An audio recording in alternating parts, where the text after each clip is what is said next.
What is going on, Dragon Ball fans? Welcome back to another episode of Dragon Ball Q&A, episode number 28. It's been about a month since we've actually done a Dragon Ball Q&A session, so just like myself, I hope you guys kick back and enjoy as we go through a load of Dragon Ball questions. And I do want to say before we begin the video, if your opinions differ from mine, if you guys have anything to add, then simply go on ahead and post your comments down below, as these questions are also applied to you guys as well. And of course, if you guys have any question of your own that you want to ask me to be featured in the next episode, go on ahead and post your comments down below. If you guys are Dragon Ball fans, don't forget to subscribe to this channel for more Dragon Ball news, information, updates, discussions, and of course Q&A sessions. So without wasting any time, guys, let's go on ahead and begin with our very first question, which is from Josh.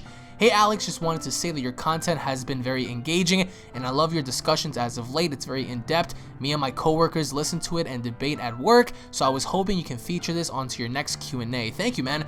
Question number 1. I recently watched your discussion on Goku's behavior and I agree on how Goku's arrogance has blinded him from the bigger picture. However, my question is, do you believe this arrogance will blind him in his battle against the masked alien? Question number 2. Do you believe that Goku will max out Super Saiyan God? And if he does, how would that make you feel as a fan? Question number 3. Well, how do you think Gohan will fare using his mystic powers during the tournament? Thanks, Alex. By the way, I hope you continue doing more Resident Evil 7. Take care. Well, thank you, Josh. Now, to answer your first question, I don't think that it's too obvious as of right now to see how Goku has changed, because he has. His arrogance has blinded him so much. All he cares about is fighting and fighting and fighting stronger people, if that, but he fails to realize that he actually has two people in front of him that he has yet to surpass, Beerus and Whis, so he's actually moving them aside to try to fight other people in the multiverse for what? And now that he's reminded the Omni King of this tournament, everything is on the line and he can't take that back, because we saw prior to that, after the Grand Priest made his announcement,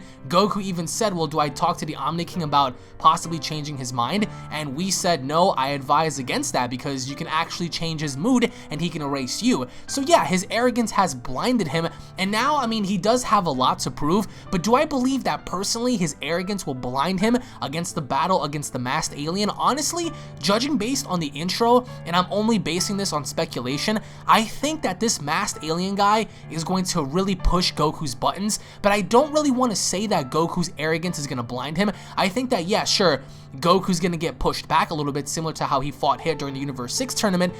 Do I think he's going to lose? Probably not. I don't know. It's hard to say at this point because we don't really know what Goku's up to. However, yeah, I think that he's going to grow way too overconfident. He's going to enter this fight acting as if like he's hot shit, and then this person is just going to beat him down until Goku is forced to use Super Saiyan Blue, and then possibly something else beyond that, even possibly Kaioken or something. But I do think that Goku is missing the bigger picture, and if you guys feel differently, then comment down below, because now, even after the introduction of all the gods, he simply just casually walked on over to the Omni King like, hey, remember me, Zenchan, what's up, buddy? And calling him, you know, Zenchan in front of Champa, and Champa was even like, what are you doing? Like, that's not how you talk to him and stuff. You know, even the Grand Priest said, your silence is best needed right now. Just, you know, just shut your face. Don't speak to the Omni King. Don't speak at all. You know, you're here to perform and fight for the future Omni King. So, I definitely think that Goku's arrogance has blinded him from the bigger picture, and this has been like the evolution ever since he got, you know, the Super Saiyan God power back in Battle of Gods. However, I don't think that, you know, it's gonna necessarily blind him. I think that once he realizes that, you know, everything is on the line, and if he loses, it's lights out for everyone, I think that that's gonna kind of motivate him, similar to how in Battle of Gods he said, I will not let you destroy my world type thing. So I think that something similar might occur to where he finally realizes like, oh shit, like everything is on the line, I can't afford not to go all out, and then he'll finally go all out. But I don't know, like as of right now, has his arrogance blinded him? Yes. But against this maxed fighter, I don't know, I'm gonna have to say just wait until we see how he acts towards this person. Not in the realm of like combat, but just to see how he acts towards him prior to the fight, you know? Now, to answer your second question, do I believe that Goku's gonna max out Super Saiyan God, and how would that make me feel? Well, I've often been one to talk about how there should be at least one more level above Super Saiyan Blue, to where it's like the pinnacle of all Super Saiyan levels. Like that's the highest a Saiyan can possibly get. I hate how gradually they always give us like Super Saiyan, you know, God, Super Saiyan Blue, and then like Super Saiyan White, Super Saiyan Orange, Super Saiyan Green, Super Saiyan Silver. It's like, stop. You know, I think that if anything, give us one more form, give us one more solid final form, and that's it. I mean, I hate how Saiyans always go through Super Saiyan 1, Super Saiyan 2, Super Saiyan 3, Super Saiyan 4, Super Saiyan God, Super Saiyan Blue. It's like, all right, we get it. It's like, what kind of limits are there? Are there any limits for a Saiyan? So I do think that Goku should, if anything, if that's the card you want to play during this tournament, fine. If you want Goku to be that guy, then have Goku achieve the highest that a Saiyan can reach, and then have, you know, people like Vegeta follow up with that. If that's the way you want to feel. Now, even if Goku maxes out his Super Saiyan Blue powers, how would that make me feel? I don't think it's a bad thing, because ever since Resurrection F, we saw how Super Saiyan Blue was introduced, and it's run its course. I think that it's run its course. If anything, they should introduce something to where Goku has like a brief taste of what it is, and then later on he can ask Whis, like, Whis, what was that? Like, how do I fully achieve that type thing, you know? Instead of just giving it to him like easily, I think that he ought to get a taste of it, and then he asks Whis like, yo man, like, what was that? Like, was that like the highest I can go or whatever? And then, you know, Whis can be like, well, yeah, like, you tapped into the highest possible level, and now it's up to you to try to work your way towards that. So, but honestly, I wouldn't mind it at all, to be quite blank.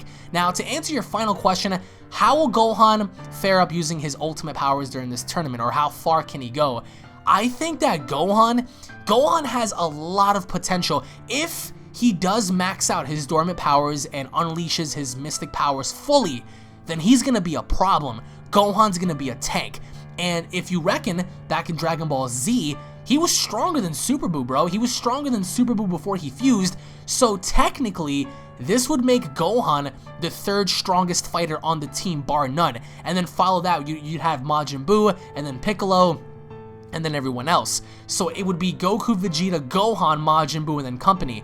So I think that if Gohan were to fully tap into that power, I mean, the sky's the limit, really. Even with Trunks, I mean, we saw what happened with Trunks when he dipped into his, you know, emotions. He unlocked Super Saiyan Rage. Now, I think that it's more than fitting for Gohan to unlock the same, if that were the case. But if they don't want to give Gohan like the Super Saiyan Rage form, then just have him max out his mystic powers and just utilize that to its fullest potential, until, of course, he gets either eliminated or something else happens to him. But honestly, I would have to say that he's gonna go far until he fights someone like Hit, until he fights someone who's gonna really run him down into the ground. Because remember, as strong as Ultimate Gohan is, you're forgetting that there are other fighters out there that are significantly more powerful than Gohan. So, especially with the idea of him not training for so long and having to take breaks, I don't think that his ultimate form would be as good as it was before. I mean, he would be OP strong, like he would be insanely, you know, credible to this tournament, but in terms of having to relate how he was back in the day, I would say he's a little weaker, but he would still be a problem until he runs into people like Hit or whatnot. But that's just me. I think that he's gonna go far, but like midway or maybe like a quarter of the way through, or maybe 2/4 of the way through, he might begin to just, you know, fade out, and then he might lose. But that's just me, of course. Now, I want to say thank you so much, Josh, for the questions, and I hope you have a fantastic day, my friend. Now, moving on to the next question, which is from A Bad Premonition. What's up, Unreal? I'm happy that you brought back Dragon Ball Q&A. Thanks, man. Love the content, and your Cell impression video was A1. Well, thank you very much there. I tried at least, man. Here are my questions. Question number 1, what are your thoughts on the K9 squad on Universe 9's side? I don't like them, just because already Basil is weak compared to Buu.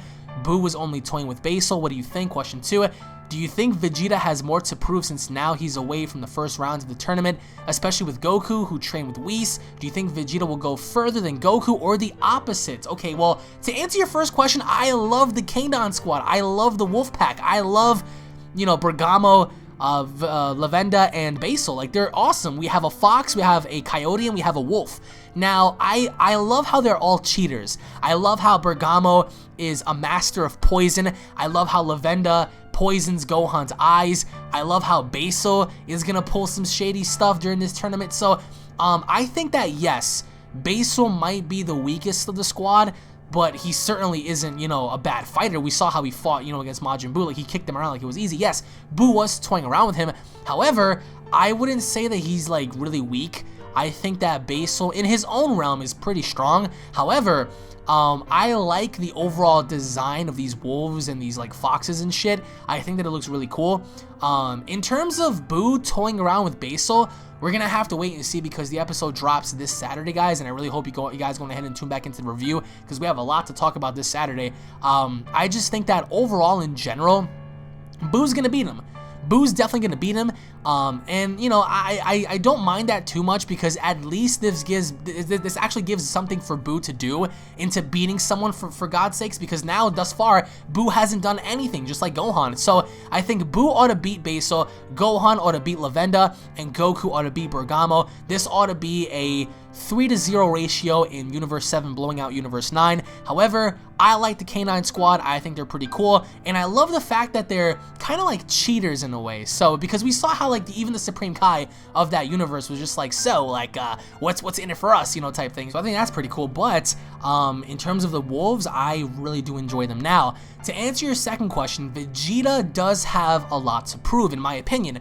I think that, yeah, ever since that he's been away with Bulma's pregnancy, that makes him more of a man than Goku, because Goku was just like, you know, like, who cares, like, let her just give birth and let's go train. And he's being a man. He's actually being a man, and you know, he's not gonna cower his way out of this. I mean, his woman needs his help, so you gotta give Vegeta respect for that. However, now that she's gonna give birth, I think that this gives Vegeta more to prove, not just for his family, but to show Kakarot, like, yo, I'm not a bitch. I'm just as strong as you are. And if anything, he may have learned a few new things while he was with Whis. So I would love to see Vegeta kind of like advance a little further than Goku, just because of Goku's arrogance. I don't want to see Goku's arrogance, you know, guide him through to blowing out this entire tournament. I want to see Vegeta actually get a lot of shine out of this too. If anything, I want to see Vegeta get revenge on Hit. Like, that'll be like an epic ass rematch between, you know, Vegeta and Hit. So for me, I would have to say Vegeta probably has a lot more to prove, given the fact that now he has a kid, and since Goku was kind of taunting him, saying, oh, well, don't blame me when I get stronger than you type thing, Vegeta can just easily shut him up. But Goku's just blinded by arrogance right now. I mean, you can't really say that he has more to prove than Vegeta, but I think that overall in general, Vegeta has more to prove, in my opinion. So anyways, Mr. Bad Premonition, thank you for the questions, and I hope you have a fantastic day, my friend. And now moving on to the next question, which is from Muhammad. Question number 1, do you think Vegeta will manage to defeat Hit in the Universe Survival Arc? How would you react if you saw Goten and Kid Trunks go Super Saiyan Blue? Alright, well, to answer your first question, Vegeta versus Hit rematch. That needs to happen. That desperately needs to happen, because how could you let that go? How could anyone, you know, who got embarrassed the first time, like Vegeta, just simply walk away from a rematch? This needs to happen. I think that Vegeta versus Hit would be a spectacular fight. However, in my opinion, I think that once again, Hit would win. This time around, I don't see Hit winning easy at all. I think that Vegeta would beat his ass, since now he knows about the Tokitobashi and he knows about all these things. I think that Vegeta would know going into this battle what he's up against rather than before, because before he didn't know what he was going up against, but now he knows. So I think that Vegeta would beat the crap out of Hit, but I think that ultimately, in my opinion, based on what we saw during Dragon Ball Super episode, was it at 68, 70, whatnot, I think that going back to how Hit fought Goku, Hit's new abilities, I think, would favor him in beating Vegeta. So I think that overall Hit would win. But I mean, either way, it's a fight that I definitely want to see. Now, to answer your final question, how would I react if Goten and Trunks became Super Saiyan Blue? First of all, I wouldn't be able to react because those kids aren't able to become Super Saiyan Blues. It's first of all, I don't think it's possible for these little ass kids to become Super Saiyan Blues. And secondly, I really want to stand behind the idea that Super Saiyan Blue is only exclusive to purebloods, and Super Saiyan Rage could be a thing that's available for half-breeds. So I think that if anything, it's more possible for Goten and Trunks to achieve Super Saiyan Rage than it is Super Saiyan Blue. If you guys differ from my opinion, let me know. But if by some chance I saw Goten and Trunks achieve Super Saiyan Blue, I would be pissed, because so far I think that that form should only be made available for Goku and Vegeta and not anyone else. That's just me, of course. But anyways, Mr. Muhammad, thank you for the questions, and I hope you have a fantastic day, my friend. Now moving on to the next question, which is from Ocean Assassins 94. It's time! Oh my god, you emphasized that a little too much. I've been waiting for this since episode 27. thank you for bringing this back, Alex. Continue to make awesome content. Thank you so much, man. Question number 1, how do you feel about the Super Dragon Balls being given to the best fighter? Is it predictable? Question 2, why is everyone thinking that Gohan won't have a new form? This is Goku we're talking about here. He's most likely mastered ki control with his god powers. Why is that so hard for people to believe? Question 3, thoughts on Gohan being poisoned? Well, thank you so much for the questions, Mr. Oceans. Now, to answer your first question, it is very predictable. If every universe and if every god gets destroyed, and if by some chance Goku wins and Goku gets the Dragon Balls, he could easily fix all the problems by wishing for all the universes to be revived and for all the gods to come back, and all the gods can just thank him like, oh, thank you so much, we didn't know you were that gracious or whatever, and then everyone's gonna be thanking Goku for being a fucking hero, and everyone's gonna say, oh my god, Goku the hero, he used the Dragon Balls for, you know, selfless reasons to bring back the gods and all the universes and stuff. So I think that it's very predictable that it might go that way. However, if Goku doesn't end up winning and it's like someone like Champa, then Beerus and Champa have a little bit of history, because Champa owes Beerus one. Champa definitely owes Beerus, you know, for bringing back his Earth in Universe 6. So Champa better get to it, otherwise he's gonna get his ass beat. So I think it's a little predictable. However, I want to know your thoughts as to who might win and take the Dragon Balls. Now, to answer your second question, you're saying that why is it hard for people to accept the fact that this might be mastered ki control with god power? Maybe it's the idea that people just don't like Goku for the reason of him always hogging the spotlight, or they just want to see something different. I think that, yeah, it could be mastered ki control with Kaioken and Super Saiyan God. Because keep in mind, I mean, when Goku fought against Hit, right before using Kaioken with Super Saiyan Blue, he told Hit, you know, this is an unmastered, unperfected technique, so I've been saving this for Lord Beerus. Maybe instead of the technique being unperfected or whatever, this could be the perfected form of Kaioken and Super Saiyan Blue mixed together, which would only make sense, to me at least. So I wouldn't mind seeing mastered ki control with Super Saiyan God, because either way, Goku having to master ki control, mastering Kaioken with Super Saiyan Blue would be the best possible thing instead of introducing a new form. But either way, it's hard to say. I want to see one last form before we go off into the sunset, but that's just me, of course. Now, to answer your third and final question, thoughts on Gohan being poisoned. My god. Okay, so we went through some really dark times in Resurrection F with Gohan having to get bludgeoned by Frieza, having to fight off Frieza's army, and he was faring up all right until, you know, Frieza came along and he punched him in the gut and all this stuff happened. I think that with Gohan being poisoned, I think that it's a good thing, because that'll trigger him to like really go all out, because he can't sense Lavenda's ki according to the translations, and since he can't see, it's like he's screwed. So he's gonna have to tap into that emotional power for him to really shine during this tournament. Otherwise, he's just gonna die. He's gonna die. He's gonna get his ass beat. So I think more so now than ever, I like the idea that Gohan is being poisoned and he can't really tell what's going on. I think that actually introduces a different element. However, I also want to see Gohan beat the crap out of Lavenda after he pretty much awakens his dormant power. But that's just me, of course. I like the idea that he's not, you know, gonna beat Lavenda from the start. However, I think that once he gradually increases in strength, he ought to beat Lavenda easy. So, but anyways, Mr. Ocean, thank you for the questions, and I hope you have a great day. And once again, everybody, I do want to say thank you all so very much for watching this edition of Dragon Ball Q&A. I hope you guys enjoyed. If you guys have any questions of your own to ask me, drop your questions down in the comment section below for me to answer, guys. I should be making another video either by Sunday or Monday, so if you guys want your questions answered, go ahead and drop them down below. If you guys enjoyed the Dragon Ball Q&A, if you guys want to see more of Dragon Ball Q&A, please do me a favor and go ahead and slap a like on this video to show your love and support, guys. That always means a lot to me, and it goes a long way as well. If you guys are new to the channel, don't forget to subscribe. Thank you guys for watching. As always, tune back in for more, and I'll be seeing you all in the next Dragon Ball Q&A. Take it easy, guys. Peace.